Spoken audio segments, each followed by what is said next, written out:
बिस्मिल्लाहिर्रहमानिर्रहीम। अस्सलाम वालेकुम। अकल वालों के लिए एक बेहतरीन मिसाल है।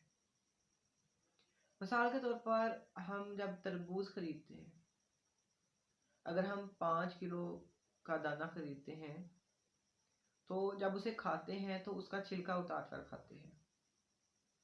अब हमने 5 किलो का एक तरबूज का दाना खरीदा, तो जब हमने उसे खाना है तो उसका छिलका उतार देना है। अब 5 किलो में से तकरीबन उसका 1 किलो छिलका निकलेगा। तो जब हम खाते हैं तो उसका छिलका उतार कर फेंक देते हैं।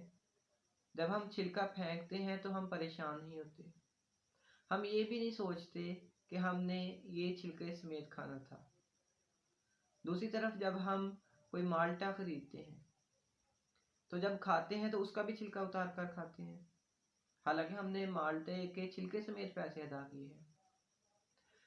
अगर हम मुर्गी खरीदते हैं, साबुत मुर्गी खरीदते हैं, जिंदा खरीदते हैं, और जब उसका गोश्त बनाते हैं तो उसकी खाल, उसके बाल वगैरह उतारते हैं, उसके पेट में से अलाइशें निकालते हैं, तो उसके बाद उसे हम खाते हैं। उन अलाइशों, उन बालों, उस खाल के साथ हम उसे खा नहीं सकते, और उस खाल को, उन अलाइशों को फेंकते हुए हमें कोई परेशानी नहीं होती, हमें कोई तकलीफ, कोई दुख नहीं होता। लेकिन जब हम 40,000 के पीछे 1,000 दें तो हमें बहुत दुख होता है।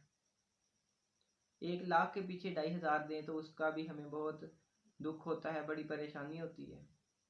लेकिन इसे ज़कात कहा गया है कि अगर हम उसे देंगे तो उससे हमारा माल पाक होगा, जिस्म पाक होगा, रूह पाक होगा, और उससे माशरा तरक्की करेगा। और ज़कात अदा करने की मिसाल इसीलिए दी गई है ताकि इससे माशरा तरक्की करे और माशरे में खुशहाली आए।